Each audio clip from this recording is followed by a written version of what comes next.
Welcome back to the Sports Complex on a Tuesday afternoon. On the show today, we will get in to Texas basketball getting a must-win win over Kansas State last night. Other Big 12 action, including two top 10 teams going at each other.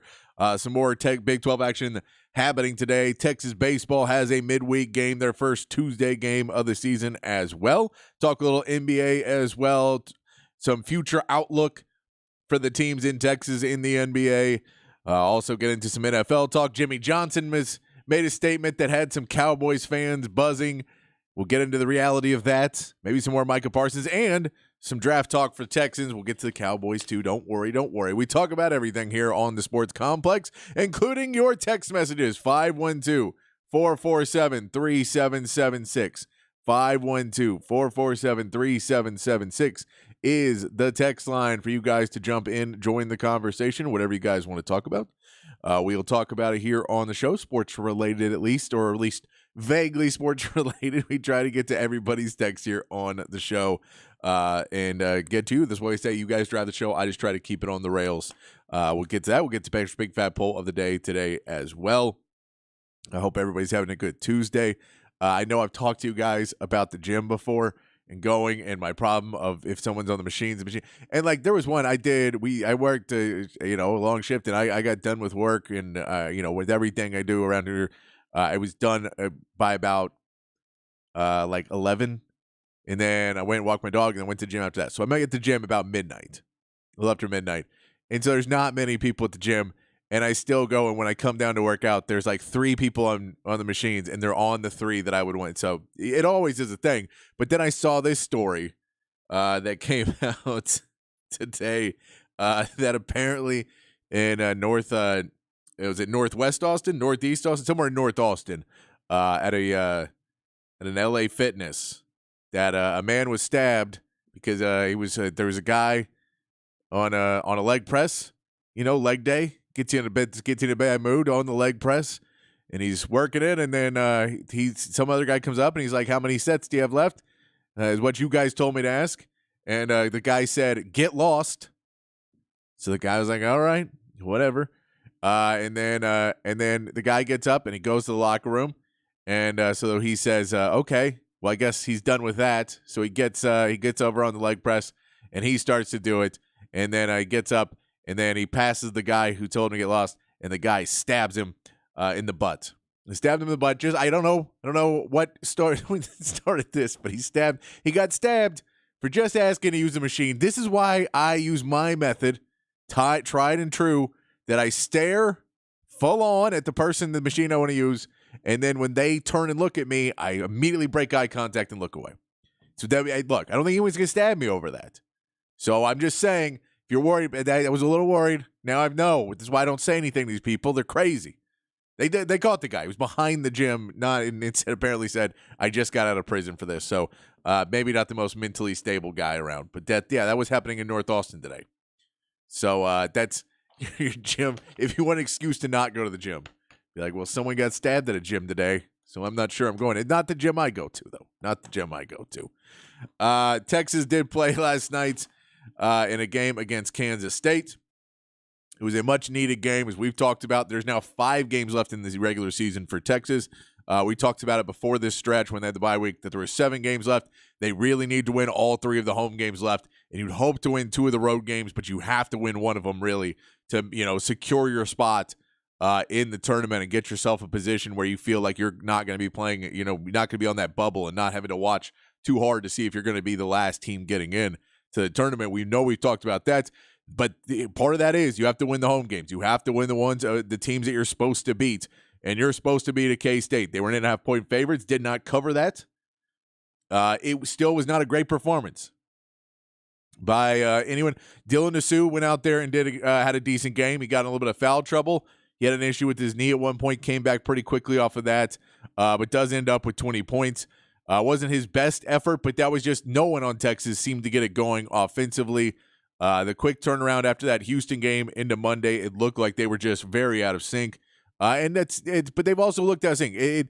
It's the part of, there's 2 sides of this coin of what Texas looks like right now, is that Texas looks like they're playing some of their worst basketball of the season right now.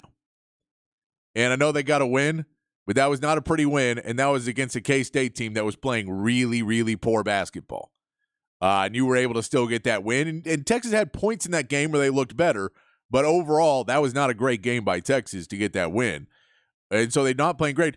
The flip of that is the same kind of thing was happening last year. I think it was a better team last year, but they really did hit a rough patch right before they played Kansas last year. They beat Kansas here, and it kind of flips the team around. They go win the Big 12 tournament. They go on and make a run to the Elite Eight. I'm not saying that's going to happen again. I'm just saying our next game's against Kansas. So if we want to look at the flip side of the coin, that is it. If you want to be the positive person in the room, if you want to be the optimist, if you want to look at things and say there's still time to turn it around, there was a couple games less left in the season. I think it was one of the last 2 or 3 games of the season that when they started to really turn it on last season. Hopefully they can find that other gear. Hopefully they find and get back. We can see that. I mean, Max Abmas and Tyrese Hunter both go 0 for in the 3-point line. They both go 3 for 10 from the field. Both don't hit a 3-pointer. Kendall Weaver doesn't hit a 3-pointer. Dylan Mitchell doesn't make his 3-pointer. Dylan Dessou doesn't make his 3-pointer. Caden Shedrick doesn't make his 3-pointer. Brock Cunningham gets 1 to fall, and IT Horton gets 2 to fall in the game to hit their 3 to give them a whopping 3 of 19 from behind the arc. Just a bad 3-point percentage. Luckily for them, Kansas State couldn't shoot any better, and part of that is Texas played defense. Texas showed up. There's a K-State team that makes that a little bit easier. That they missed some easy shots. That they were taking some ill-advised shots. That they were doing the same thing Texas does on offense. That when they see a slightly contested shot, instead of somebody going up and taking a decent shot, they pass the ball an extra pass or two. And those extra passes end up costing you any sort of shot, and they have to throw something up at the end. At the end of the day, it just ended up with Texas not playing good basketball and still being able to pull out a 6-point win, 62-56 over K-State. You look at the shooting numbers for Kansas State in the first half, it was just abysmal. They shoot 10 for 31, 1 for 2 from behind the arc. They end up shooting 35% and 26% respectively in the game. And Texas doesn't shoot much better, 36% for the game and only 16% from 3, which is just you have to be able to figure that part out of your game, because what was making Texas effective early in the season against these teams, or especially early in the Big 12, was their field goal percentage was one of the best in the Big 12, and that's been dipping every single week. Teams are figuring out how to guard Max Abmas more. Teams are figuring out how to disrupt this Texas offense, and it's been a problem for them since. And the reality of what you see at the end of the day for Texas, with everything that's going on, and the shots are not falling, and I know I was listening to the announcers last night. I'm not sure they watch a lot of Texas games because there was some positive, but, when they're saying that Max Abmas is playing good defense, and then I watch that guy get blown past all game. And I don't think it's effort necessarily all the time, but when his shot's not falling, his whole game is off. And the problem I have is that him and Tyrese Hunter are not driving the paint and getting fouled and going to the free throw line.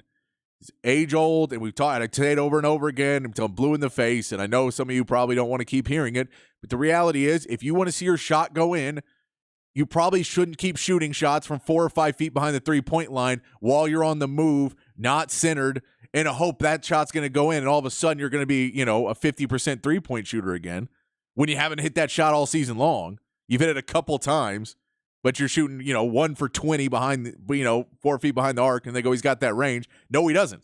He doesn't have it right now. He just doesn't. We know he can hit that shot, but that doesn't mean he should shoot it, because he's missing it over and over again. He's doing it to get separation, but you can't, if that's what you're doing, and you're taking a one, every team's going to give you that shot now, because you're taking it and you're shooting below 5% on that shot in the last 4 weeks. So why would anybody guard you out there? Why is it being allowed to be taken? And I know what sucks is they don't have a deep enough team that Rodney Terry can bench his players, and it's hard to bench players in today's game because of the transfer portal, and it leads to the fact that guys don't necessarily, get told you can't take that shot. But those types of things, Max Abmas has to go find better shots, and if he can't, drive to the paint, take a shot, hit the ground. I know it hurts, it sucks, he's going to get beat up. But if you want to have any shot of playing at a high level, at the next level, at his size, he better be able to find a way to get to the free throw line. He needs to be able to do that because right now he's not putting enough skills on tape to make anybody think that he's going to be able to play at the next level. And you just want to see that. I mean, he shoots 2 free throws in the game, and those are free throws that are fouled at the end of the game. So and he sinks them. He's 2 for 2. That's great. We know Dylan Disu shot 10 for 11 because he got some free throws before we got down to the end, and then stretch performance at the end to put up some points and hit those free throws and close the game out. We saw Dylan Mitchell miss some big free throws. Kendall Weaver missed some big free throws. Tyrese Hunter missed some big free throws. It just the lack of getting to the free throw line and then missing them when you get there will kill any team. And you just have to watch that as you're getting into these games against a Kansas and a Texas Tech where they're going to be close games. And if you want to dictate your pace, that's a huge piece of it. So all of those guys not contributing in that way is going to always rile me wrong. They did hold themselves to under 10 turnovers, what you want to see, 9 turnovers. They get 7 steals, caused 13 turnovers for K-State, another piece that kind of helped out Texas at a point. We did see that awful foul by Data Ames on Kendall Weaver. So happy that Kendall Weaver got up. It looks like he's going to have a black eye today. But, man, that was a scary foul. You hate to see that. We know that Jerome Tang came out after the game and said he talked to him and he felt bad. He said he was going for the ball. It looked as if he knew he couldn't make a play, didn't realize how bad he was going to foul him, but was trying to foul him. I don't think he was going for the ball because he was 3 feet away from the ball. But I think he was trying to go up and just kind of bump him and knock him off. You commit fouls sometimes thinking that you're not going to necessarily grab him at a pivot point and flip him over. But you have to be careful of that. And especially if you're playing at that level with guys that are that athletic, that's going to be a big point for them going forward. I do hope that he apologized afterwards somehow or online or, somehow reached out or tried to give a message over to apologize for that because you just can't do that. It was scary. Great to see. But it's also, man, that's why you love Kendall Weaver. And I know his offense has been an issue. That's going to get better. That's why he's not necessarily playing as many minutes as you'd like to see him because the offense, when everyone else is struggling, they have to try and bring in IT Horton to get anything. And hats off, he finally hit some threes. If IT Horton can start hitting threes, that's a big piece for them going forward. I don't know if he's going to be able to continue with it, but he ends up playing 23 minutes in the game, and Kendall Weaver only gets about 17 and a half. So Kendall Weaver, he's going to get, he's going to keep playing. But when you see him making those plays, and when he goes up and gets hit like that and goes down and just pops up and goes shoots the free throws, man, that right there. If you're a fan of basketball, if you're a fan of the Longhorns, you love to see that from Kendall Weaver, just making it more and more beloved with the Longhorn fan base. And it's at the end of the day, you don't get out-rebounded, but you don't really out-rebound them. You don't really set yourself for Texas in any way. They scored more points in the paint. They did a lot of fast break points were 7-6. Like, there's no statistical category which makes you put that you're much more in the K-State ballpark than you want to be. Because you don't want to be in the ballpark with the 15-11 K-State, who's not playing really good basketball right now. You want to be trying to get yourself in that higher range, and it just showed last night that you are more in that K-State ballpark range, which is going to be difficult to get one of those road wins over a Kansas, over a Tech, over a Baylor. It's just going to be hard to get that, and you've got to win your ones at home. But hopefully this is another piece. We keep saying hopefully and hopefully and hopefully. Hopefully this is another piece for Texas that they're able to look at this, take the positives out of it, and really learn from the negatives and learn that was not an okay win. That 6 points over a team that played as bad as K-State did. You can't look at this and go, man, we played really good defense. Look at us, because that's not going to work against Kansas. That's not going to work against Baylor. It's not going to work against Tech. If you try and go in and play that same type of defense, you're going to have to be more physical. You're going to have to go after these guys. So it worked for Monday. You're happy you get the win. You're happy you come out of Monday with the home win after the struggles you've had at home. You're happy you're able to close it out, and Dylan Disu gets in there, hits some big free throws. Max Abmas gets bailed out on a really bad pass late down, but all those things work out for you at the end of the game, and you're able to walk away with the 62-56 win. Now you just have to know you have 2 games coming up against Kansas and against Texas Tech, both on the road. If you can't win either one of those, it's really, really going to put you in a bad situation to finish out your year. So really go try and get one of those. It's 2 really hard places to play, and there is no love lost for you at Kansas, there's no love lost for you and Lubbock. That is for sure. So it's going to be a tough road for Texas, but they're going to continue to go on. Number 6, Iowa State is took on Houston last night at Houston. Number 2, Houston. They've been playing great basketball. Houston gets to win 73-65. Jamal Sheed puts up the lead, 26 points. But again, we talk about free throws, and I know there is some part of this that is because they're ahead. They're going to be trying to get back in the game. Similar kind of outcome to Texas of the first half on a Monday game. The first half was really not a lot of great playing, a lot of great shooting. Defense kind of took over, and the shot percentages were really low. Both teams picked it up in the second half, but Houston shoots 24 of 32 free throws. Iowa State only puts up 15 free throws in the whole game. Houston knew how to get to the bucket when they needed to and get some free throws to get back in the game. It was a game Iowa State was close in. They out-rebounded Houston 39-30. They shot 53% from the three, but I'm telling you, those free throws, if you can get those free throws, it is a huge advantage when you're coming in, do close games against good teams. If you can slow down the game, take the pace out, take the crowd out, do whatever you can to get free throws, Houston gets that big win over Iowa State, continuing to push for their number 1 seed, where they were before not in a big enough conference that those 1 seeds were a little bit harder. They would normally get pushed down to a 2. But now being in the Big 12, showing what they can still do in the Big 12, that is a scary team going into March. We also get some big games tonight. Number 11 Baylor at number 25 BYU will be a big game. BYU is only allowing 65 points at home a game. That's pretty good. They're not doing so great on the road, but at home they're doing pretty good. They can get Yves Missy for Baylor in foul trouble and drive the paint like they did against Texas. This should be a win for BYU against a good Baylor team, but the Baylor team has struggled offensively on the road, and if you can get them just running downhill like BYU did, and take advantage of their lack of defensive power, especially on the road for Baylor. Take out some of their big guys. It's going to be a really hard road for Baylor to climb against this BYU team. We'll also see TCU at Texas Tech tonight. Texas Tech, who Texas takes on next week. And TCU is scoring a lot right now. They're doing pretty well. They're getting better and better, scoring over 80 points a game. But I feel like this will be another Texas Tech win. They feel like they're playing at a different level at home. Warren Washington has dealt with some injuries and some illness.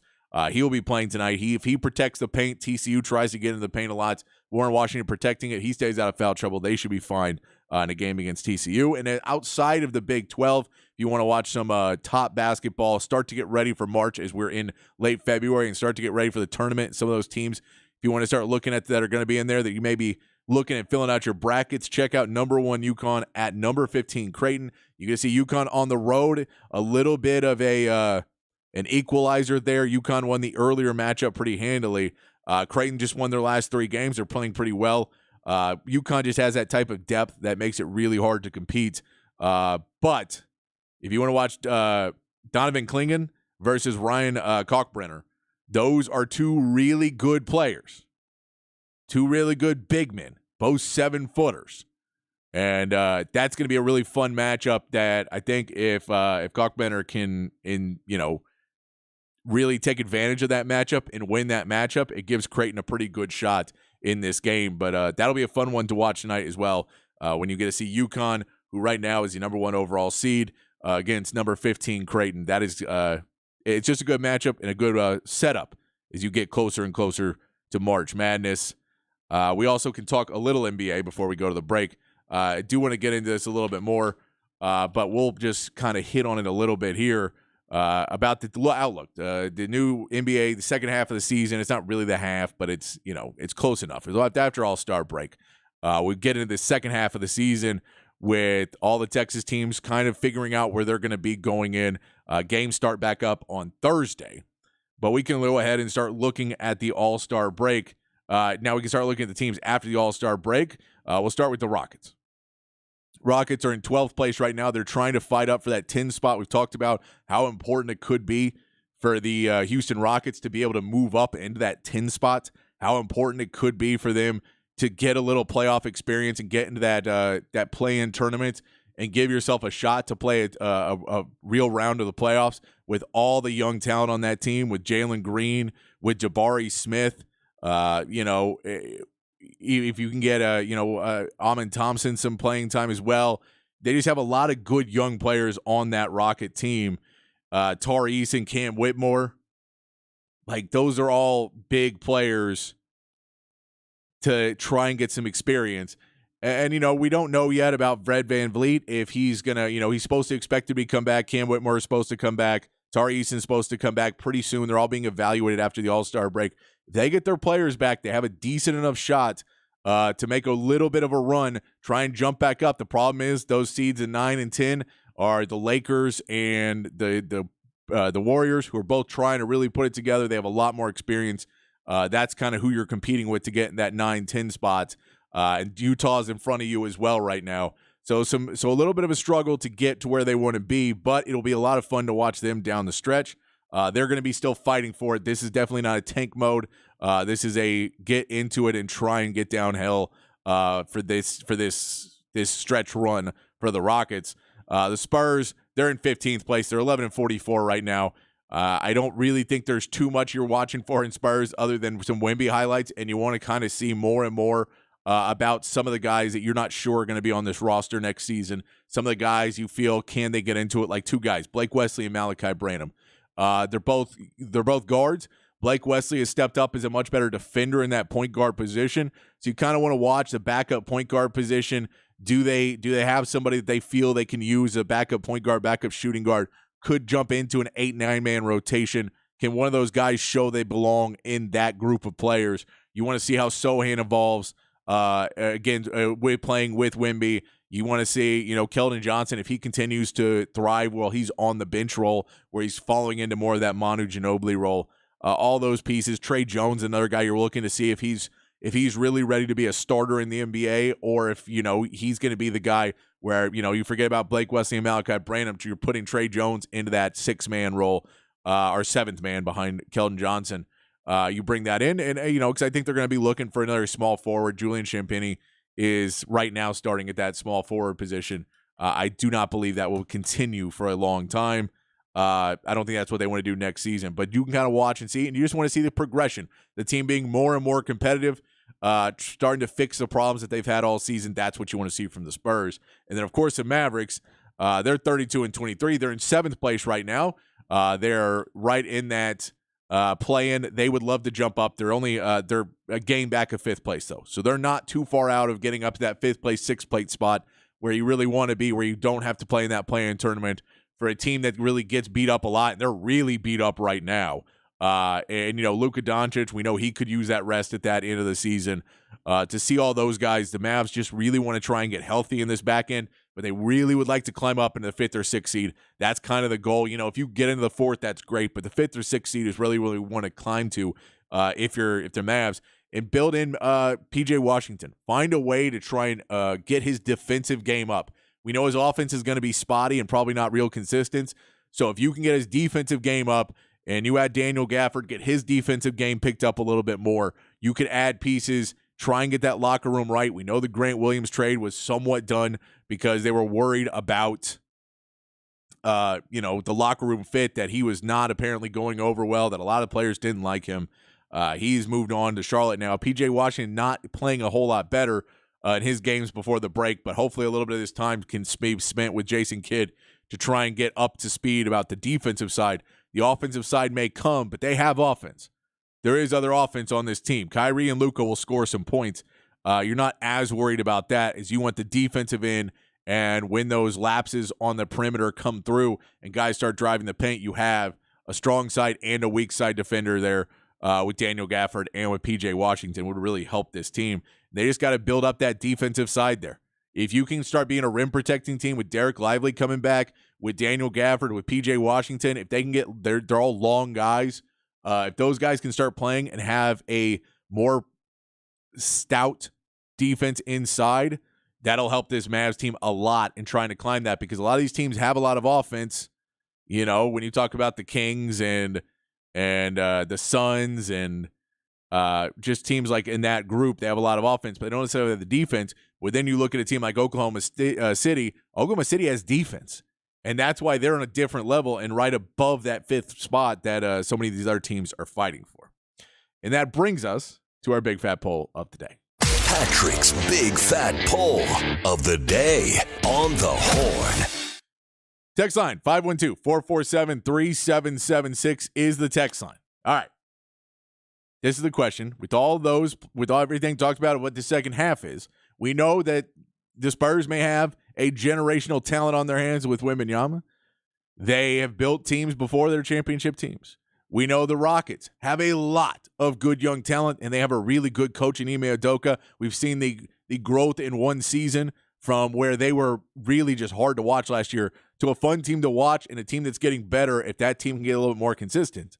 And we don't know what the future is because a lot of those guys could be really good coming up. And you throw in the Dallas Mavericks, who have a superstar we already know in Luka Doncic, a superstar we already know in Kyrie Irving. They've just made some trades. They're trying to build it up. They're going to do everything in their power to try and give Luka a championship team. And that leads us to our poll of the day. Which Texas NBA team will win a title first? Which Texas NBA team will win a title first? Is it the Rockets, the Spurs, or the Mavs? Mavs are clearly the closest, but are they close without getting there?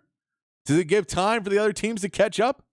What do you think? And if you want to give me a time frame of when you think it'll happen, I'd love to hear that too, but that's the poll today. Which Texas NBA team will win a title first?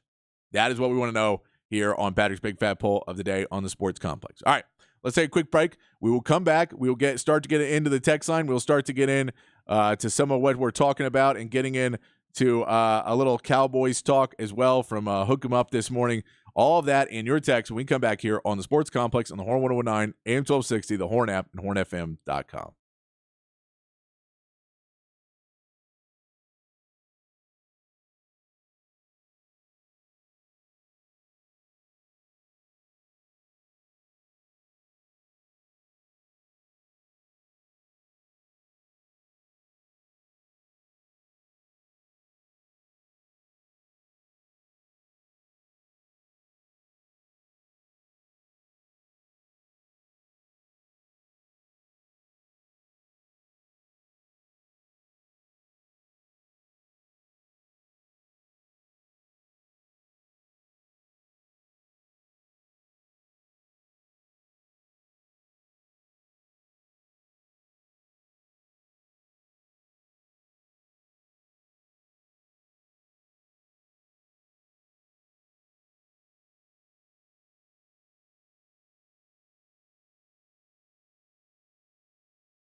Back here on the Sports Complex, here on the Horn on a Tuesday afternoon. Text line's open, 512-447-3776. If you want to give your thoughts on Texas basketball, jump those on there. Text that in, 512-447-3776. If you want to talk Texas NBA teams, we're asking a big fat poll today. Which Texas NBA team will win a title first? Send that one in on the text line as well. All right, let's get to a little hook 'em up replay here. Guys, we're talking this morning about a few Cowboys stories and the drama that is the Cowboys in February. That the number, as Wild calls them, the number one television show in the country, the Dallas Cowboys, never fail to disappoint. They were talking about this morning. It's a little hook 'em up replay here for you on the Sports Complex. Okay, so first let's play the Jimmy Johnson audio because apparently Jimmy Johnson broke some news that I wasn't aware of, and a lot of Cowboys fans are really excited about it.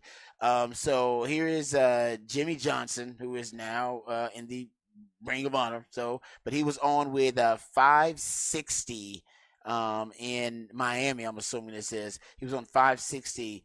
The WQAM, and he was talking to, I believe, Joe Rose about his induction, and he dropped this little nugget. Here's Jimmy Johnson. Well, since the Ring of Honor, Jerry and I, man, I'm on his advisory board now. We're talking on the phone. I talked to him about an hour after his Green Bay loss, and he's talking about what all he needed to do because he's had big decisions on Mike McCarthy and Dan Quinn and Dak Prescott. But everything's hunky-dory now, so I'm back in the fold with the Cowboys. Well, what are your thoughts? See, how about that? Jimmy Johnson now advising Jerry Jones. And by the way, shout out to Jerry Jones. Didn't make it a big story. He didn't. I mean, you had to go grab that from, a radio, just a local radio interview from Jimmy Johnson. It kind of made the rounds, but I don't know. I didn't even know he had an advisory board. So now I want to know who's on the advisory board. But at least he's talking to Jimmy Johnson, and Jimmy Johnson is advising Jerry Jones. That can only be a good thing. It can only be a great thing. Yeah, that can only be good. And I'm surprised that, like I said, Jerry Jones didn't make a big deal. I've seen there's a lot of Cowboys talking right now, and there are a lot of Cowboy stories, negative and positive. Some of them positive. This is a positive one. But I'm surprised Jerry Jones didn't make some, media event out of it or try to get a headline or make it something we can gain publicity from it. No, Jerry Jones did it quietly, and it's just talking to football guys. That's growth from Jerry Jones. That's growth. I got to tell you. He doesn't go outside their circle that often. That's growth. As we know of, that we know of. Yeah. But at the same time, Jimmy's kind of in the circle, right? He's in the Ring of Honor. He's in the circle now, man. And maybe there's amends been made between the Hall of Fame induction and now the Ring of Honor induction. I love that. I like it. I do. Props to Jerry. Yeah. I mean, that is seeking outside counsel is a good thing. That is especially great. Someone as sharp as Jimmy Johnson. Should have been happening, years ago, but hey, man, better late than never. Okay, so apparently there also may be some beef brewing in the Cowboys locker room. We've played each of these pieces of audio, but now in a different context because there is a rumor. All right, right now there's a theory that there is beef going on between Micah Parsons and DeMarcus Lawrence, and they've taken shots at each other publicly. We'll determine whether that's the case or not. Let's first hear the audio. So, Ty, would you please bring up the YouTube clip of DeMarcus Lawrence? Now, E, you played this earlier, and we focused on the fatigue element, right? DeMarcus Lawrence implies that the reason they lost to the Green Bay Packers because they were just fatigued. Dead legs. Yes, long they were tired. Season. But within that clip, there are some people that believe that DeMarcus Lawrence took a shot at Micah Parsons. Let's hear the clip, please, Ty, and then we can discuss it after. Here's DeMarcus Lawrence. He says right after the Cowboys lost to Green Bay it's probably two weeks ago or something like that, 2 or 3 weeks ago. But here is DeMarcus Lawrence. Honestly, I think the main thing is who's burnt out, man. Long season, team dominantly healthy throughout the season. The legs get tired, but also you got to give hats off to Green Bay, man. They came out with a great game plan, rolling out towards Micah and then running away from me. I feel like, that's what they needed to, get their game started, and they jumped on us fast. And what about adjustments? Okay. So we focused on the fact that it was ridiculous for him to claim that they were fatigued. That's why he lost the game. Like, everybody's fatigued. He played 17-game season. And we'll hear from Micah Parsons in a second. But the second part of that clip where he says they rolled out toward Micah and they ran away from me.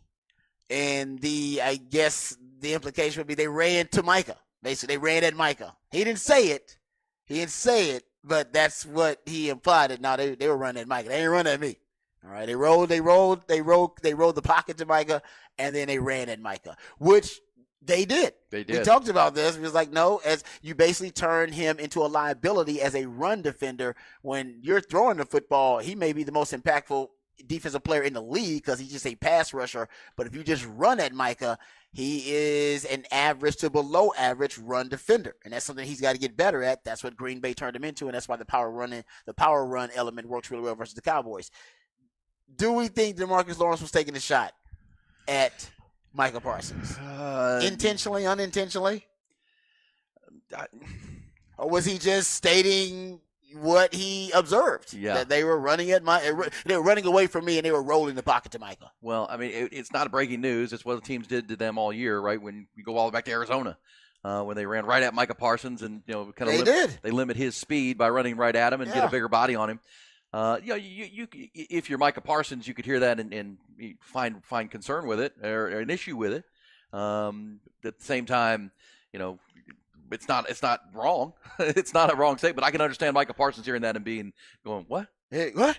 Come on, Tank. Yeah. And, okay, so what are you up in my business for? Okay, so Ty, let's hear Micah Parsons' response when he was speaking to Stephen A.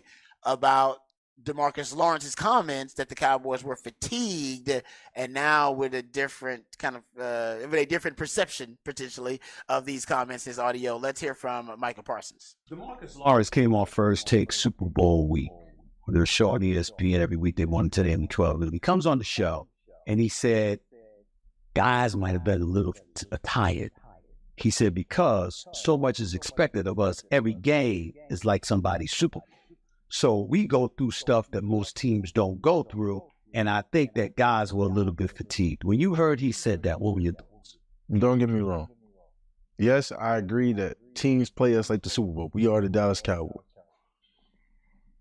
But in the end, that's not a good enough reason or excuse to say that publicly. If you said it to someone else, you know what I'm saying, like one-on-one, you know what I'm saying, cameras off, sure, be my guest. But when I feel like once that regular season ends and they get in a playoff, you're supposed to get rejuvenated. Like, this is a whole new me, whole new you. Like, we need to get ready.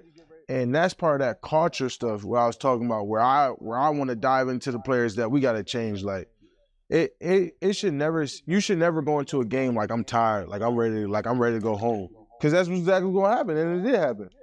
I'm coming to the game every week like, man, I got 4 more weeks left. I don't know what y'all got, but I got 4 more weeks left. Like, that's part of the culture and identity that I just feel like we're missing. Like, that's just something like I don't agree with at all. Like, regular season, all right, yeah, I'm tired, like I'm wore out. But as soon as playoffs hit, knowing how limited and how hard it is to win in playoff game, I would never say I'm tired or I feel fatigued, because that's my job to not feel that way. All right.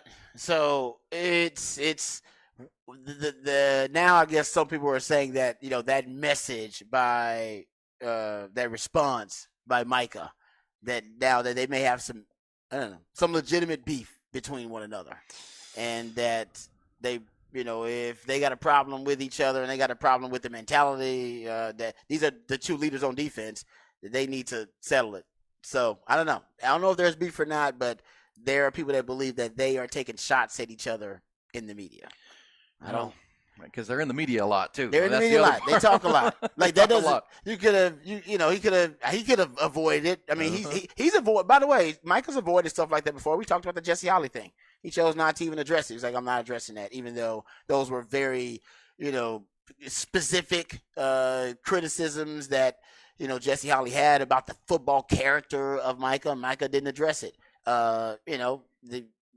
His brother was talking about Micah and how the Cowboys utilize him, and he didn't really respond to it. So he didn't respond to everything, but he did respond to this.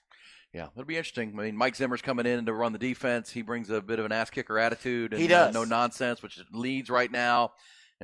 Jerry's leaning on Jimmy Johnson maybe for some advice. We'll see. Jimmy would settle that. Jimmy would get that settled. Yeah, Jimmy would get that settled. Yeah, you guys don't be taking shots at each other in the media. Go face to face. Let's talk about it. Get it out of the way. Clear the air. Well, we shouldn't hear about this drama. I hate to make it the 30 years ago argument, but Jimmy Johnson was famous. He would cut players just to make a point, right? Cut good players. Yeah, he would. He had the stick. Mm-hmm. This has always been my argument with Jimmy Johnson or with Jerry Jones. Mike McCarthy doesn't have the stick. Jerry has the stick. Yeah.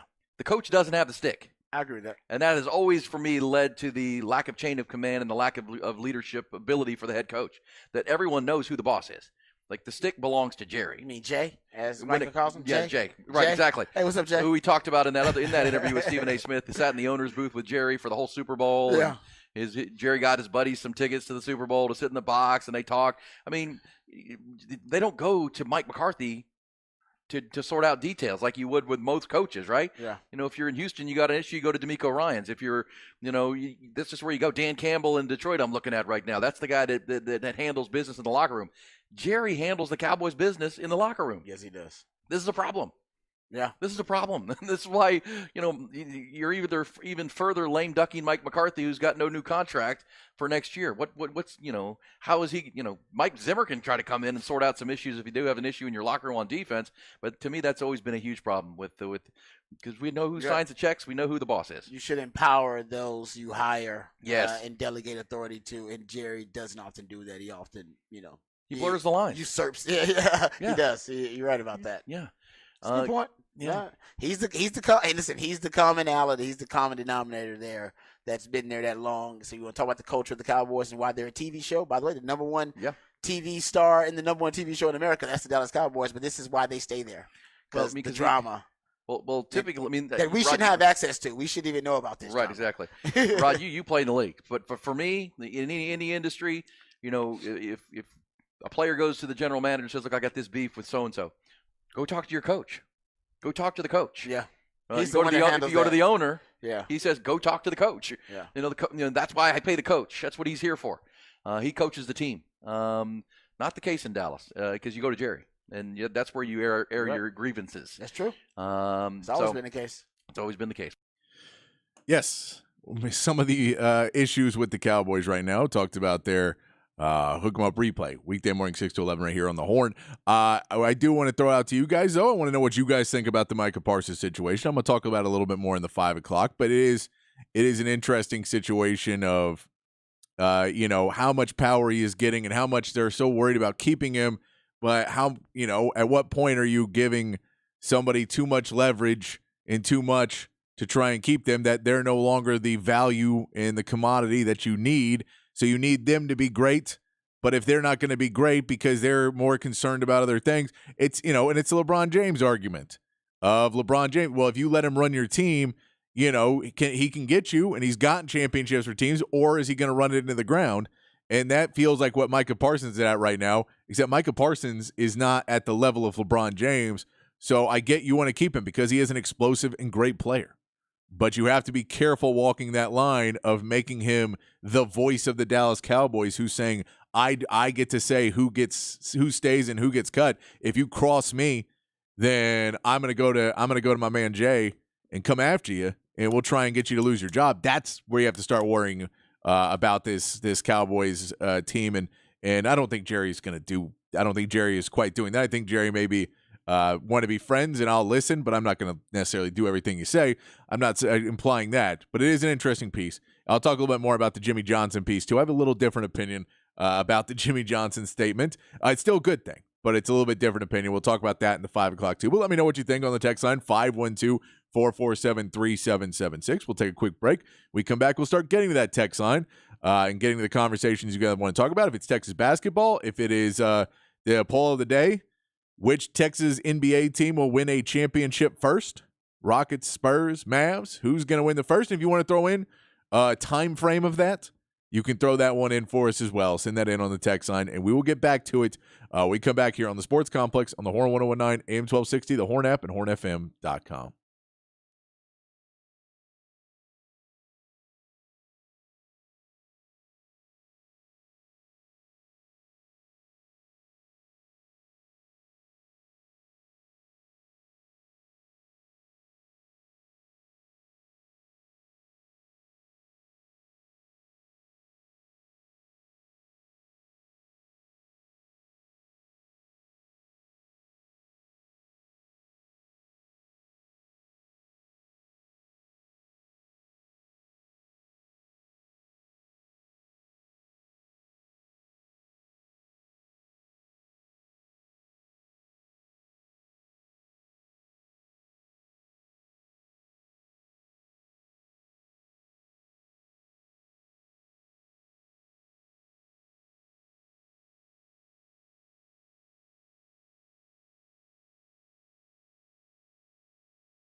Back on the Sports Complex here on the Horn on a Tuesday afternoon. Text line's open, 512-447-3776. We're going to talk some more Cowboys in the 5, but if you got thoughts about what we just played you from Hook 'em Up with me, Rod E and Rob B, send that stuff in too. Talking a little Jimmy Johnson, a little Jerry Jones, a little Micah Parsons. Send that in. If you got thoughts on Texas basketball, they got a win last night. You have some big games coming up. Send that in as well. You can also send in some texts about Texas baseballs tonight. And we asked the big fat poll today, which Texas NBA team will win a title first? If you want to throw in for extra credit of the time frame of when that'll happen, go ahead and send that in here on the text line 512-447-3776. We jump over to the text line. Texter, Texas is poorly coached. They tried giving the game away multiple times, and K-State kept bailing us out. What do you mean they figured out how to guard Max? He doesn't get to 3,000 points without most of those at school. At school, not at Texas. Coaching is hindering his output. Okay. I just disagree with it. I think there is, issues of this team needs to play harder. They need to play more physical. I don't know. And we could put that at Rodney Terry's not getting them out there and getting them to play more physical and not getting them to work and put more energy in the urgency. We can put that on Rodney Terry.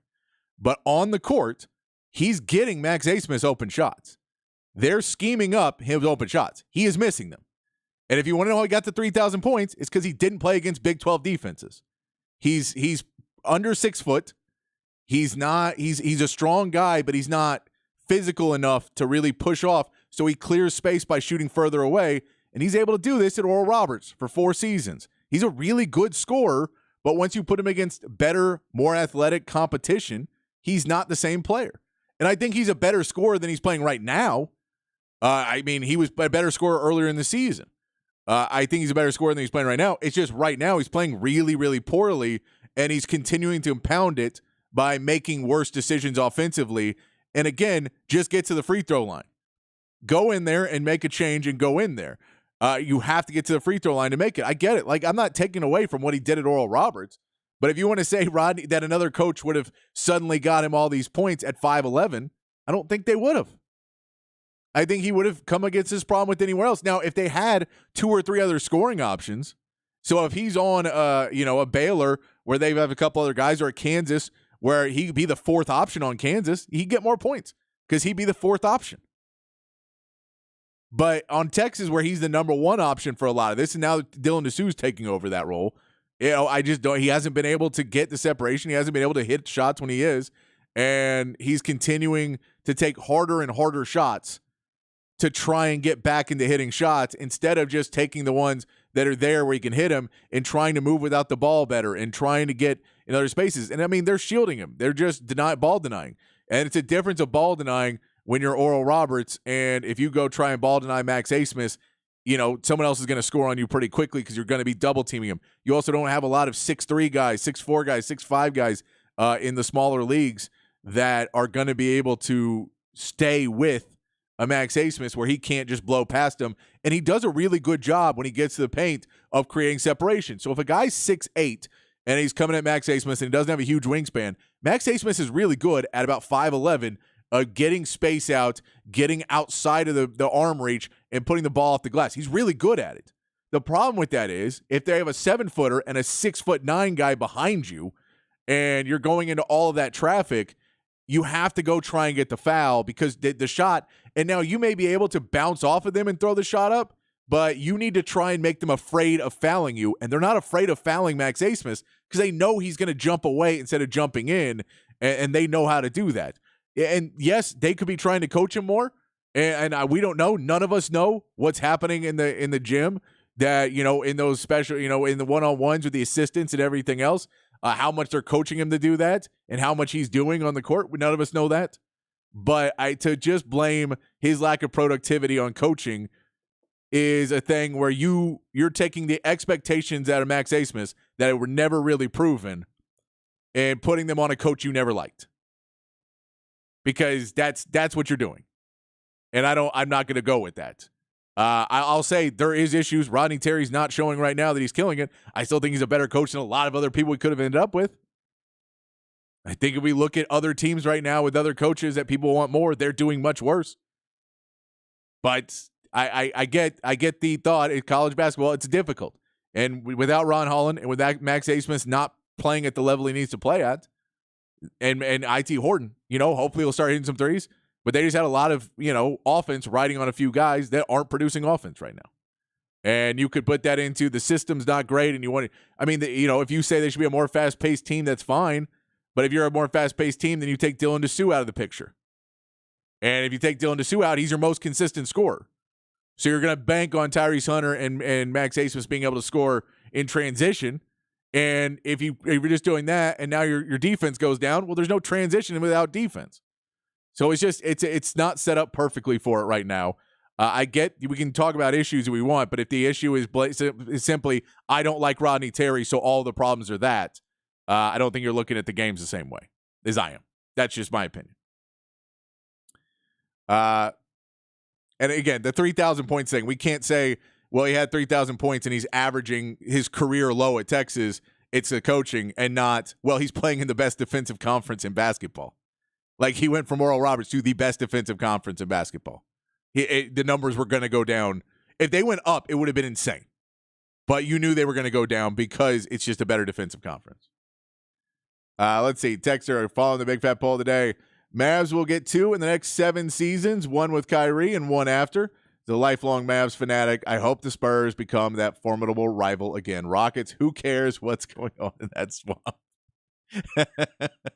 I'm okay with the Rockets getting better. I like Ime Udoka as a coach. I know he did some not great things in his personal life, but I like him as a coach. He's from the Spurs tree too, so we'll give him some credit there. I don't see them winning 2 in the next 7 seasons, at least with this roster. I know Kyrie and Luka are really good. I just don't see that because there's just too many other good teams. Like, I don't know how you're competing against, I just don't know how you're competing against Denver, much less the Eastern Conference and a Boston team that's continuing to improve. I think if they had a few more assets or if their cap situation was a little different, but I just don't know how they're going to add that one more piece. Like, they just have to find that one more piece to really put it together and get somebody who's a star perimeter defender at that small forward. Like that the defender that can also score at a pretty good clip is really what they need at that 3 to be that multiple championship winner. I mean, they won 1 with Dirk, and they had some better teams with Dirk than they have right now. I get it. Luke is a next-level player, so is Kyrie, but the defense just isn't there right now, so I don't know if they're going to be able to get there, but we'll see. I'm not going to complain if they do. I mean, now I want all those titles for Wemby and the Spurs, but I'm not going to complain. I appreciate the text there. We got some more texts we're going to get to in just a minute. Keep those rolling in. We take a quick break here at the top of the hour. We'll get to more of those. When we come back, we'll talk a little Texas baseball, talk a little football as well. We come back here on the Sports Complex in the Horn 101.9, AM 1260, the Horn app, and hornfm.com.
Hour 2 here on the Sports Complex on a Tuesday afternoon. We'll get into some Texas baseball talk. Already talked some Texas basketball, some Texas NBA basketball. Big fat poll of the day. Which Texas NBA team will win a title first? If you want to give me extra credit and when you think that will be, text that in on the text line. If you want to talk some Texas basketball, you can text that in to 512-447-3776. We talk some Cowboys as well. We'll get into that a little bit more here in the 5 o'clock as well.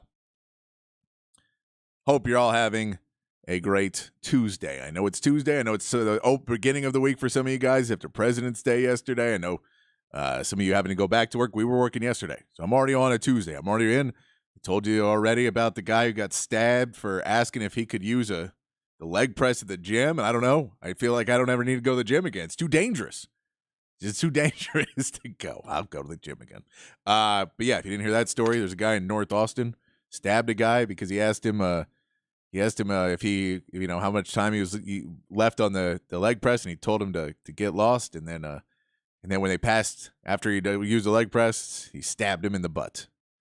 Not a fun story. Not a fun story. They already caught the guy. He's like, I got out of prison for this. It's a crazy story, but that's why I tend to just keep to myself at the gym. I don't talk to anybody there. Keep to myself. Have my headphones going. Can't hear anything. So it's what I do while I'm there. I trying to get in no trouble while I'm at the gym. Let's talk a little baseball. We'll get back to the text line here in a minute because I want to talk some Cowboys too with you guys. So you saw some good texts in there. We do know Texas baseball plays tonight, 6:30. First pitch. They're taking on Houston Christian. Houston Christian, not the same level of school as San Diego. Not the same level of school as Texas. At least we hope not. Luke Harrison getting the start tonight. He pitched on Saturday, allowed 1 run, 3 hits, and had 2 strikeouts in 2 innings on Saturday in that loss for Texas. Fun part about Houston Christian, Lance Berkman, former Astro great, is the coach for Houston Christian. So you'll see him coming over to Dish Falk tonight. Should be a good matchup for Texas. First Tuesday night game of the year. Hopefully a big win. Get them feeling good on a Tuesday going into the weekend. That'll be a good move for Texas. But yeah, it shouldn't be a tough game, but it is baseball and anything can happen out there. So Texas needs to go out there and handle some business on a Tuesday. That's what we think needs to happen there. Text line's open if you guys do want to talk we played you a little bit of Hook 'em Up talking about the Cowboys earlier. I'll give you a little recap on some of these things if you were not here in the 4 o'clock hour. What they were talking about is first, we talked some Jimmy Johnson, and Jimmy Johnson said today, or said a couple days ago, maybe yesterday, on an interview with WQAM, I believe, in Miami, 560. He said a statement, and I'm going to read you the statement first, because I think this is one of those statements that when you read it and then when you listen to it are 2 different interpretations. So we know what is said, and there's some good news about it, and there's some positives, but I think you need to read. So I'll read the statement. The statement this is what I first saw last night was, since the Ring of Honor, I'm on Jerry Jones' advisory board now. Johnson said to Joe Rose on WQAM 560 AM in Miami. We were talking on the phone for about an hour after his Green Bay loss, and he was talking about what he all needs to do because he has big decisions on Mike McCarthy and Dan Quinn and Dak Prescott, and everything is hunky-dory now. I'm back in the fold with the Cowboys. And so you see that, and you're like, oh, there's an advisory board? Oh, man, Jimmy Johnson's back on the advisory board. That could only mean good things for Jerry and for the Cowboys. And then I listened to the audio, and I think it may not be quite what it seems, but it's still positive. But here's the actual audio from that interview. Well, since the Ring of Honor, Jerry and I, man, I'm on his advisory board now. We're talking on the phone. I talked to him about an hour after his Green Bay loss, and he's talking about what all he needed to do because he's had big decisions on Mike McCarthy and Dan Quinn and Dak Prescott. But everything's hunky-dory now, so I'm back in the fold with the Cowboys. So the reality is I do not think there's an advisory board, and if there is, Jimmy Johnson's not really on it. But what I think he's saying is, hey, man, Jerry's calling me again. We're talking again. So he asked for some advice, and he asked what I thought about a few things. So it's still a very positive, but I do not believe there's an advisory board. I don't think that there's actually this board, and they're not clearly meeting because it was it was just a phone call. But it is somebody that now he can go to Jimmy Johnson and say, hey, man, what do you think about these moves? So it's a positive thing, but you have to take it with a grain of salt that he was saying the advisory board a bit more in a joking fashion, that they were laughing about it. So it's a positive thing. I do not believe there's actually an advisory board, though. But it was good news for the Cowboys fans to see that Jimmy Johnson, someone that talked sense into Jerry once upon a time and brought a lot of success to the Cowboys, may be able to go in there and talk to him a little bit more and get some success. We'll see. We know the Jerry Jones-Jimmy Johnson relationship is a fragile one. We know when he came out and said Jimmy's going into the Ring of Honor, and then it took forever. And he put in Marcus Ware before him, and they did everything else before him. We know that that's not a relationship that is necessarily the most sound relationship where everything's okay, and we know Jerry's definitely going to keep calling Jimmy. I don't think there's any of that. There's no paychecks going back and forth. It's two old friends trying to rekindle a friendship, so it's a positive thing overall, but not necessarily best. But I want to know what you think about it. Maybe I'm way off. Maybe there is an advisory board, and they're all on Zoom, and they're doing it. I just don't think it on that message. But let me know what you think about that. And if you want to, the other piece we're talking about is Micah Parsons. He is now getting more and more flack. That we played the clip earlier of him on Stephen A. Smith show talking about when DeMarcus Lawrence said they were tired, and he said, I don't like that, and that's why I want to talk with Jerry Jones about who we're keeping on this team and who we need to get rid of, and who we need to get in here, and all of that. Which, to me, it's always a red flag for me, especially when players say it, but when coaches say it, and when there's this point of, oh, that guy's not good enough, get rid of him. We get somebody better. And the thought is not, hey, DeMarcus Lawrence, he said we're all tired. Why don't we talk to him? Why don't we go have a meeting? Why don't we man-to-man go to each other and say, hey, man, wait, were you tired? Like, why are you saying that? Because maybe DeMarcus Lawrence goes, oh, well, I was kind of caught off spot. I didn't really mean it. And I should have said I said the wrong thing. I want to go out there and win a title just like you. And if you're worried about the way they're playing the game, why are you not saying and trying to teach these players how to be better? In the NFL, it's not like you can just, move off of players and flip around and go get the best guy. We know that's LeBron James. Again, I bring that analogy up because LeBron James would be the one, well, just go get the four other best players in the league and put them with me. Well, we can't afford that, and it's not possible to do. Oh, well, we'll get the next best four then. You can't, that doesn't always work. And so if Micah just wants to be like, well, just put me with the best other players, and that way I can do what I do best, then I don't know if that's the right way to go. Now, I don't think Jerry Jones is listening to everything he says with bated breath, and we'll take all those suggestions to heart and make sure that everything that Micah says happens. But I think if Micah Parsons had his way, he would draft incomplete. He would draft all people on defense. He would let go several people he didn't like as much. Anyone who talked bad about him would probably be let go. And that's just growing up and getting too much power way too early without winning anything. And that's the reality of the Micah Parsons situation right now, is until you win anything, none of this other stuff means anything. Because all the stats and all that's great, but, then you just end up, your career's over and you never accomplish anything because you weren't a team player, because you weren't the one trying to make everybody better. You weren't the one showing up at the gym and working out and then inviting people to come work out. And they've said that he's had, special workouts. He's done some of these things. But that's what you need to be, and take the ones that you think are straggling behind. Still with the wolf pack mentality that the best wolves travel at the very back to protect the ones that are dying off, so you can have a full pack and you can have, solidarity and make yourself stronger as a unit. You have to have that mentality if you want to go attack and win games. And that's where I think, in reality, that's not his job. That's the coach's job. You're hoping Mike Zimmer is going to walk in and not necessarily care as much and say, I'll use the relationship that Jerry Jones has. I'll use the fact that Jerry Jones is the guy who walks around, as Aaron said earlier, holds a stick. I'll use the fact that Jerry Jones is the guy that you're going to go and complain to. I don't care. I'm going to be the guy who tries to make you the best player you can be. I don't have to be your friend. Dan Quinn was your friend. I don't have to be your friend. I need to coach you to win. And that's what you're hoping you see with Mike Zimmer, because that's what we've seen with him before. We've seen him build players up. We've seen him get the best out of players. That's what you hope to see with Mike Zimmer.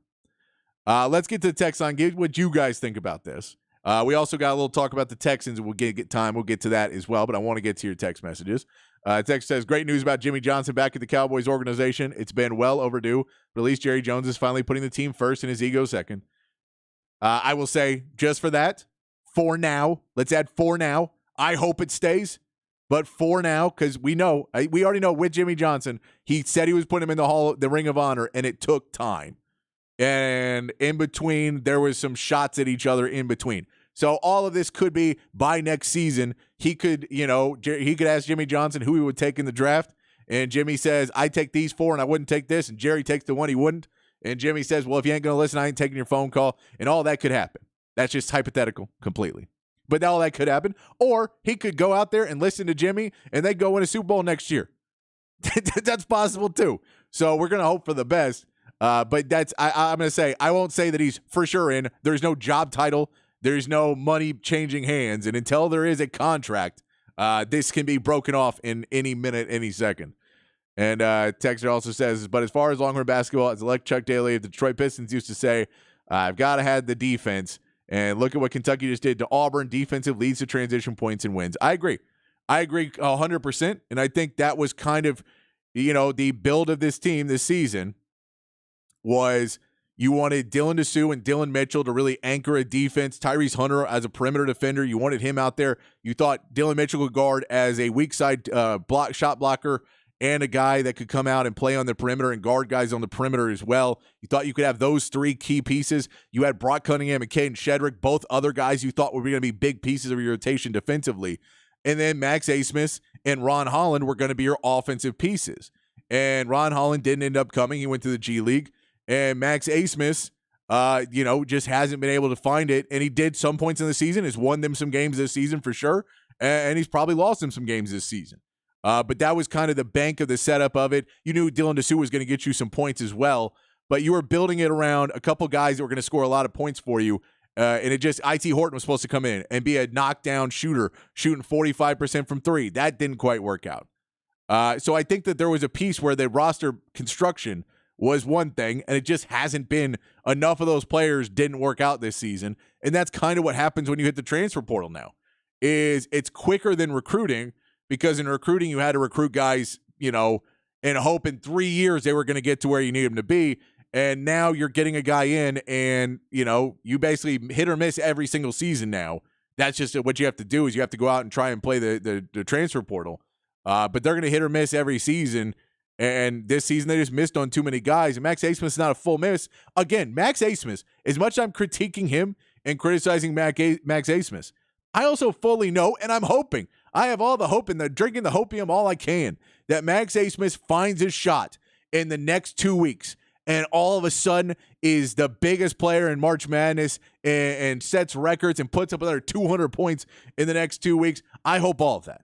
I really do.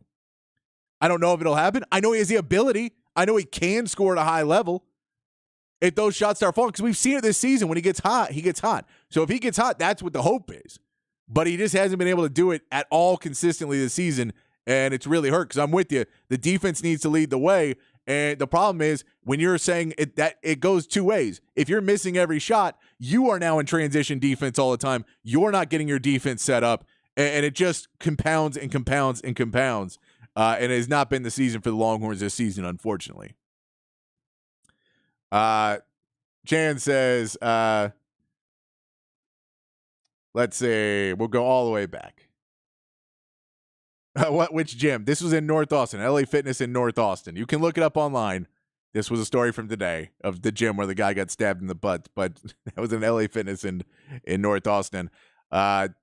And Dylan D is a monster. Max, congratulations on his 3,000-point milestone, but he turned over the ball passing like 3 times. He did.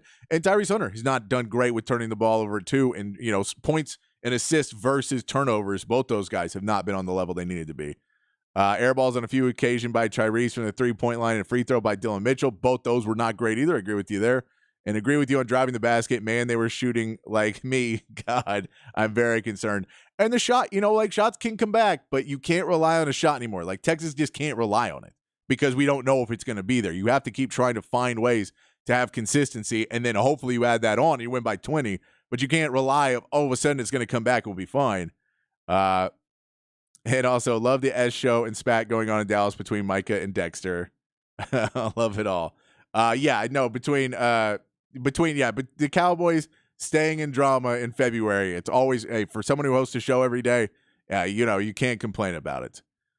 Jimmy the Gringo says, good afternoon. My thoughts on Micah Parsons is simple. I think he needs to grow up a little bit, and he needs to put the team over himself. The whole podcast thing and talking about other teams during the season kind of makes me want to scream at the clouds. Let's go Raiders, Jimmy the Gringo. I do. I mean, I'm with that on too. I'm not against these guys trying to have podcasts and trying to make money in other ways.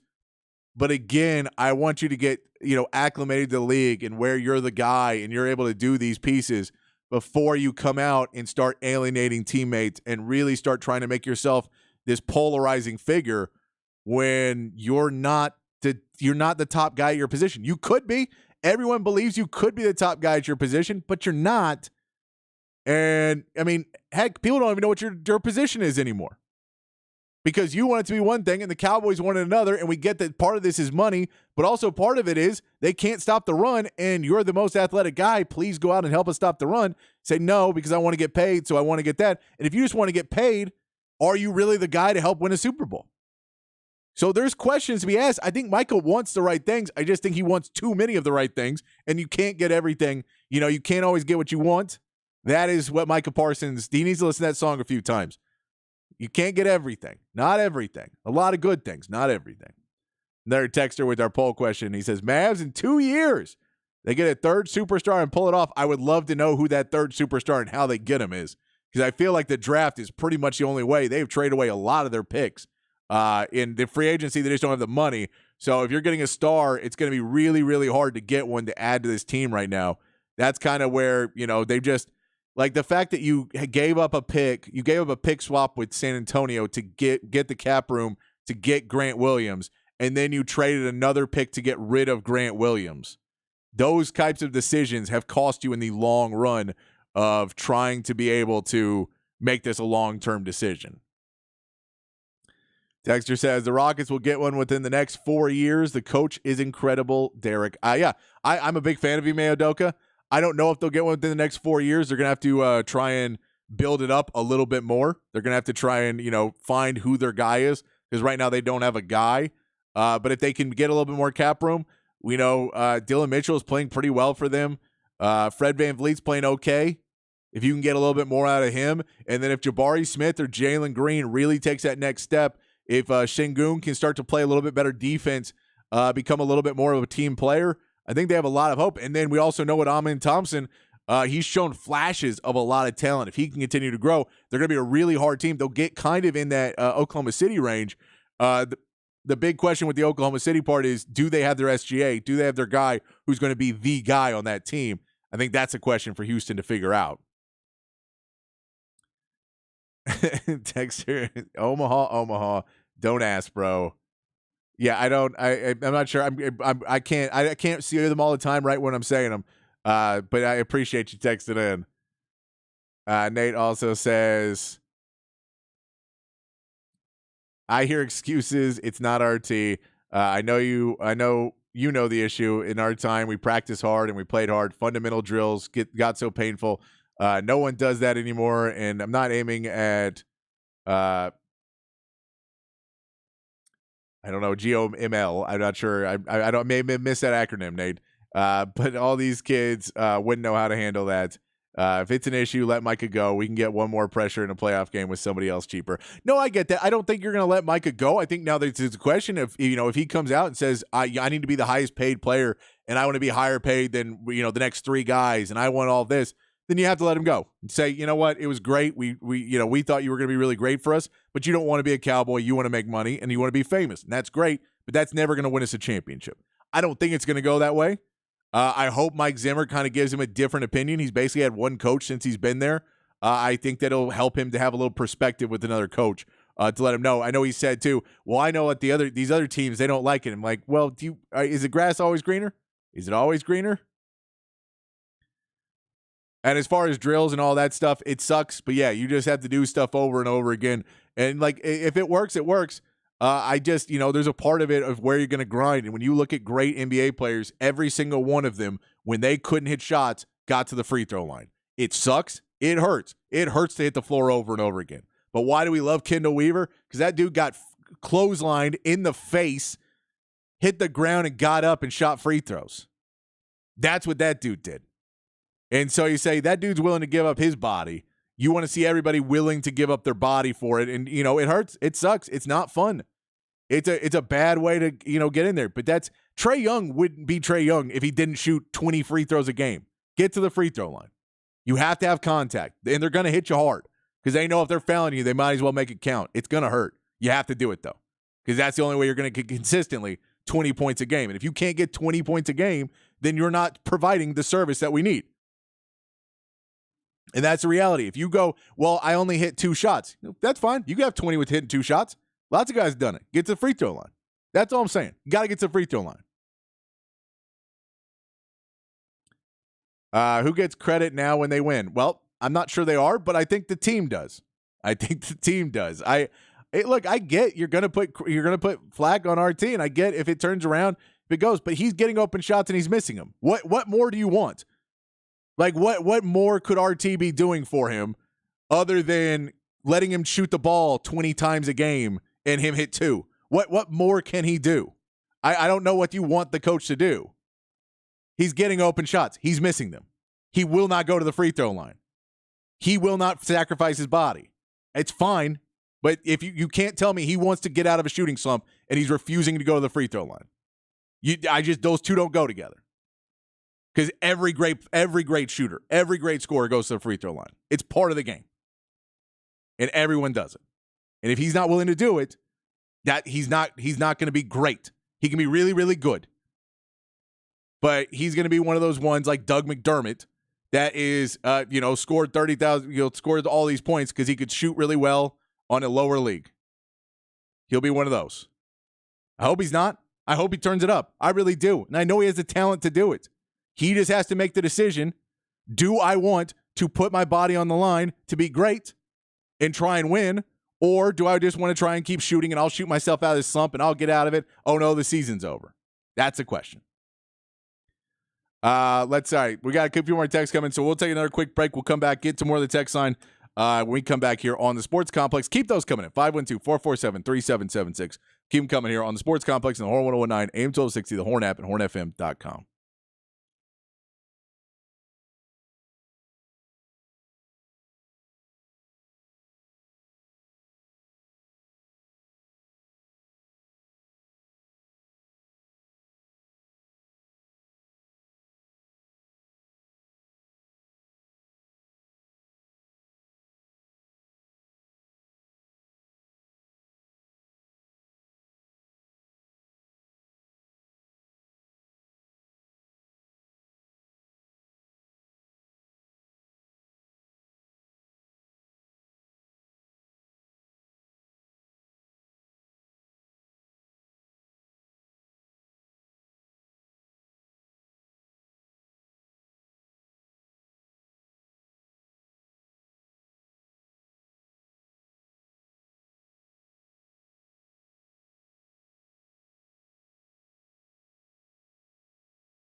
Back on the Sports Complex on a Tuesday afternoon. Text line's open 512-447-3776. Love the text you're sending in.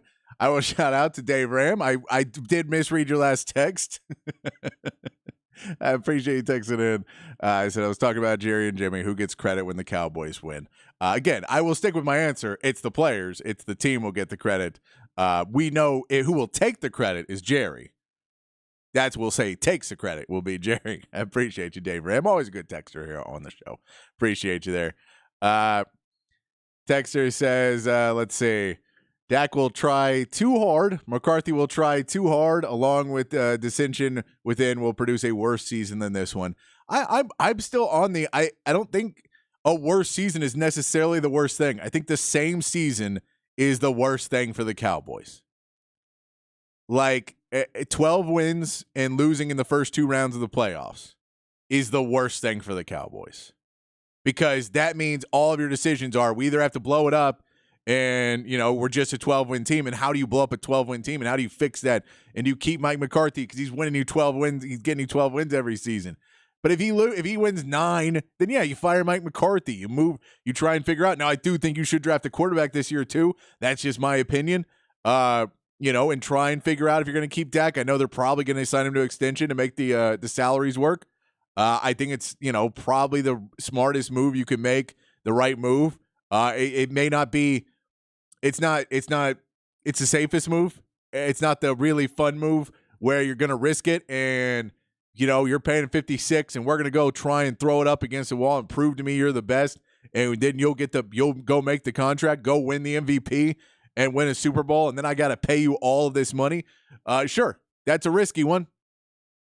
But I think that you could kind of do that a little bit too. I think the safer move is you extend him and you try and figure out other pieces. You try and fix that defense that it was really good last year at a lot of the season, but had its holes and had its problems. I think that's more what you do. But I don't necessarily think it's worse. I think they might be around the same again. Because I just don't know how many moves they can make with their salary cap being what it is. It's not a deal of effort or what they want to or anything like that. They're just kind of up against it salary cap wise. And I'm not sure Jerry's going to be able to go out there or want to go out and really leverage his future by really taking on some hardcore contracts and loading stuff out and signing guys to 5-year deals that are going to pay out for guys that are rentals for 1 or 2 seasons, like the Bills have done and the Rams did. I don't know if he's going to F them picks and try and go acquire the best talent and go get those guys. I don't know if he's going to do that. So if he doesn't do that, it becomes a little bit harder to, make all those big moves. So I think it'll be around the same team. That's just my opinion. It may be worse. You may be 100% right, but that's mine. Oh, Nate said GOML is get off my lawn. All right, I got you. I like that, Nate. This is the sad part is I'm realizing you say the acronym GOML and I say get off my lawn with your get off my lawn acronym. I don't like it. I just write the whole word out. I'm trying to read text here, Nate. Come on, man. Let's see. Wow, as an outsider to UT, I'm a bit amazed at how much anger and criticism there is after a UT win. It's not. Look, there's no anger. There's disappointment. It's disappointment. I don't want to come off as anger. I'm not angry, and I get it. The problem was I watched the game. You can say a win's a win. I watched it, man, and there's no moral victories, but man, there are victories that don't feel like victories, and that was what it was last night. It was a win. You needed to have it. Hopefully it leads to something positive, but there was nothing in that game that made me walk away and say we're going to win one of the next 2. And it's Kansas and Texas Tech on the road. Those are 2 hard games. Texas really, really needs to pull out one of them. And it didn't give me a lot of confidence that it would. I know that there's talent in this team. I know there's ability in this team. It's just going to be, are they going to show up and do it? And they haven't done that enough right now. No, and I get what you're saying. You say I watched it too, but I meant from listeners. And I don't think there's a ton. I'm also reading them. You got to remember, the same way I talked about Jimmy Johnson, I'm reading them off. So sometimes they may sound meaner, but it's just me. It's just me reading it. So maybe it's me putting that on there. Let's see. What is the point differential for the first 5 minutes after halftime for Rodney Terry coach team? If I'm not wrong, everybody thinks that's the most important 5 minutes of the game. after adjustments were made, that's when the coach earns his money. First of all, I would say it's 4 minutes. I know that's a silly thing, a silly adjustment, but I'll just explain this because it's a thing that not a lot of people think about. But they play the game in 4 minutes because every 4 minutes is a media timeout. So that's when they say the after 16, the after 12, the after 8, the after 4. Those are all media timeouts in college basketball. So they play those in 4-minute increments. It's literally just a thing that I'm just saying for the sake of saying it because when you look at the game, you're looking at that first 4 to 8 minutes. Basically, those first 2 timeouts, when you come out, and it's not necessarily adjustments. Adjustments is part of it. You want to see the intensity and the energy because we've seen Rodney Terry bring his team back out, or we'll give credit to the players more than that.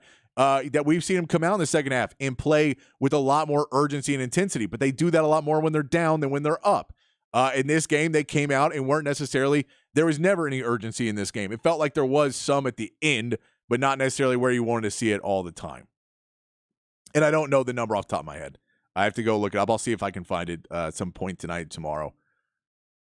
One and done is like kissing your sister unless you're from Oklahoma or Arkansas. No, it's the same if you're there. You know, it was fun, but now, you know, the rest of your life you got to live with it. I don't know if that works. I don't have a sister, so I'll get away with it for that. I don't have a sister. I have no idea. Let's see. My man, Shane.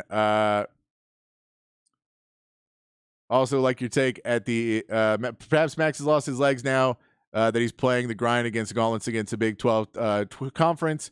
Thoughts? I wouldn't necessarily say that. I imagine he's in great. You know, he's a graduate transfer. I'm assuming he's still got some legs. He doesn't seem like he's necessarily a step slower. They're not all coming off. Some of them are going long still. It's not necessarily they're coming off. It's just the stroke's not there right now. The confidence isn't there. Also, like your take at the end of the Texas men's basketball season, what change in team makeup shall our team make after the season? Bigger guards that can also defend? I think he's going to go a lot younger. I think you just have to go a little bit younger. I think they were trying to stretch out this season. I think they really wanted to, push the boundaries of this see how far they could push this season. When Dylan Dessou was coming back and Dylan Mitchell and Tyrese Hunter, I think they felt like they were going to be able to bring in a couple people and bring it to this next level, especially you get Max Abmas. And I think their plan was, well, we're going to go try and, recreate the Elite Eight. And it just didn't come back together the way they thought it could have. But I think next year when you bring in Trey Johnson and Cam Scott and Nick Cody, some of those young guys, I think they'll play a little bit more. Chris Johnson will get more playing time. Some of those young guys, I think we'll see a lot more playing time for young guys. We may not. They may get the best transfers in again, but it wouldn't surprise me if they went a little bit younger next season to try and do that. And R-Dub says, you angry, vicious man, you. Yes, very much. And Daydrinker77 says, a win is a win. What do you call a doctor with a C average? Yeah, it's exactly. It's kind of what it is. It is what it is. Let's play this sound real quick. I want to play a little bit of Rod Babers going behind the burnt orange curtain. Actually, you know what? I don't think we have time for it. So I'll tell you what we'll do. We'll pivot and we'll go to the Texans because we don't have time for that.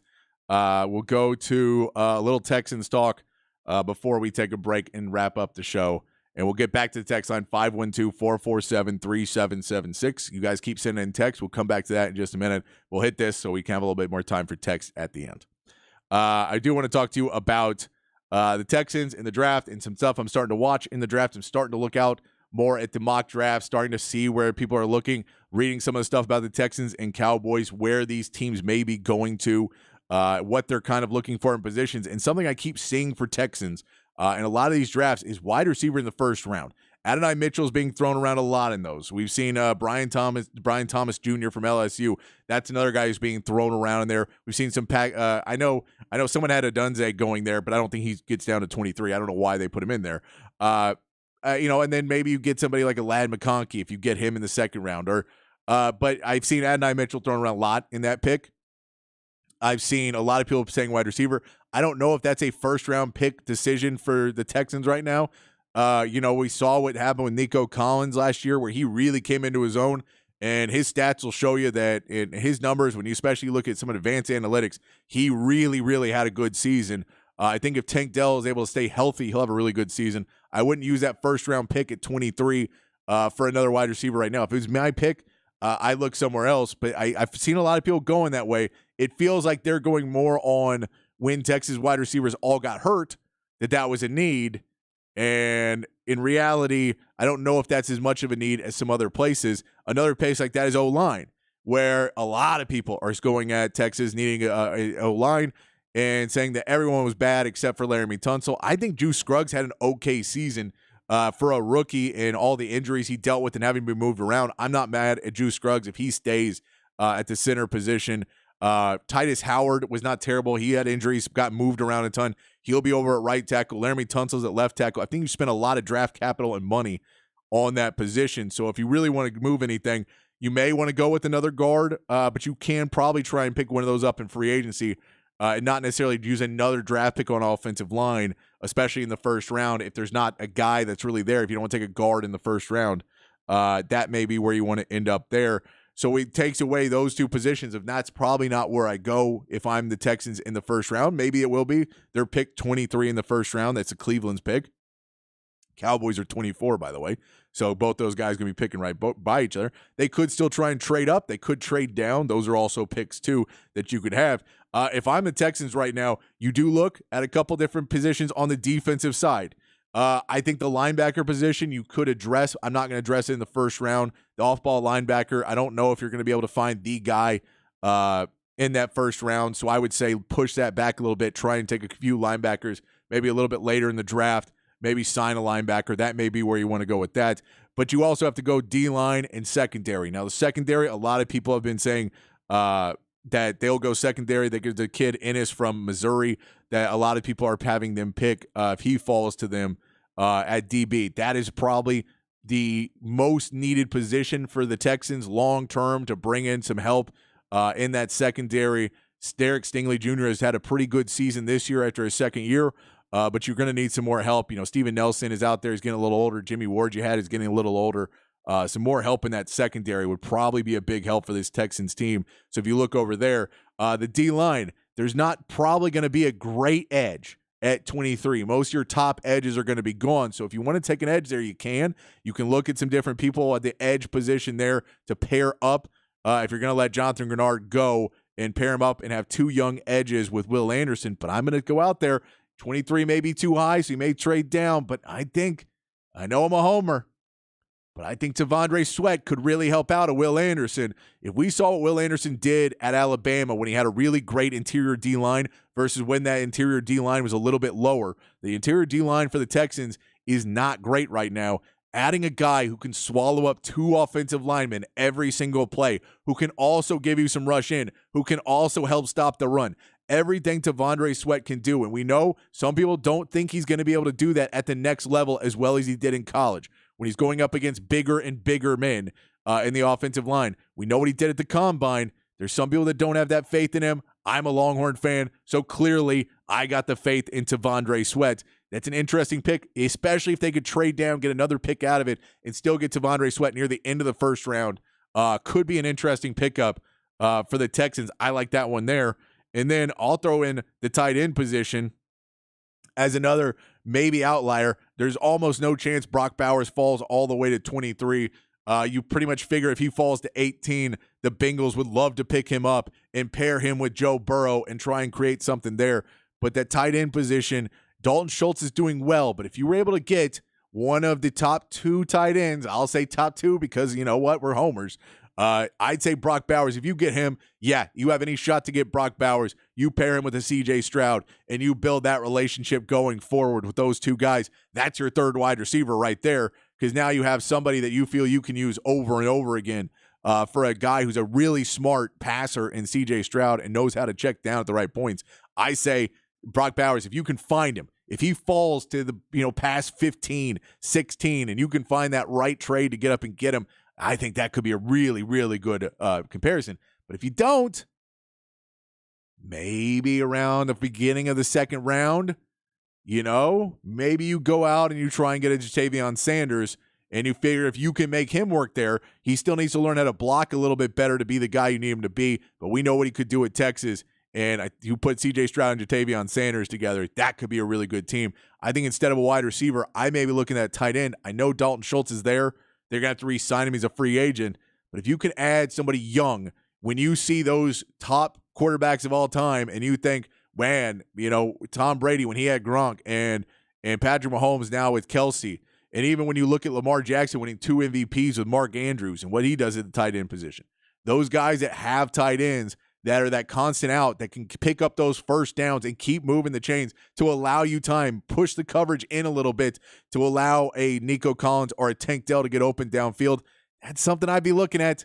Just me, I know. And then, then the conversation with Dalton Schultz isn't, do you want to give Dalton Schultz, who's had some injury issues, a 2-3 year deal, or do you want to try and get that guy when there's a couple of tight ends that I feel could be big impact players in the NFL in Brock Bowers and T'Vondre Sweat? Let me know what you think. Or it's not T'Vondre Sweat, JT Sanders. T'Vondre Sweat I like too. But I'm a homer about that. Let me know what you think on the text line, 512-447-3776. Let me know what you think about that. We got to take a quick break to wrap up the show, get to a few more texts here on the Sports Complex on the Horn 1019, AM 1260, the Horn app, hornfm.com.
Back on the Sports Complex to wrap things up here. Last call here for your text messages, for your conversation. We appreciate everybody joining the conversation today, playing along on the big fat poll of the day. POLL, guys. POLL, very important. We got all that. Hope you're going to have a great Tuesday night, enjoying it. Texas has already played. Texas baseball does have their game tonight at 6:30, so you can enjoy some Texas baseball.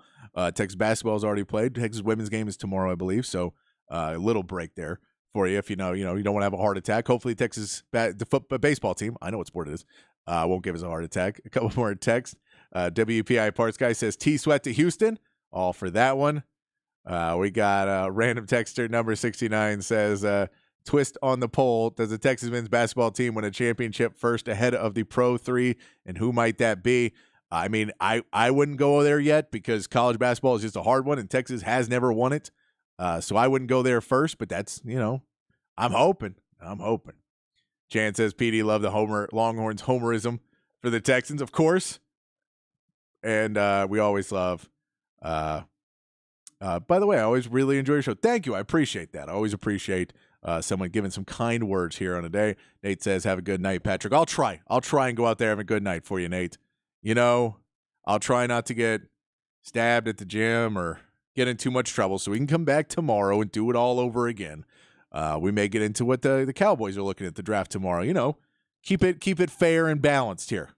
There's one thing, the Sports Complex, we're homers and we're fair and balanced. Those two things can be coinciding, right? Appreciate all you guys on the text line. Appreciate you guys playing along. Appreciate you guys tuning in. I really, really do. I mean that wholeheartedly. So why don't we hang up for the night? Come back tomorrow and do it again. Till then, be kind, be safe, keep your underwear clean, and we'll see you right back here tomorrow for more from the Sports Complex.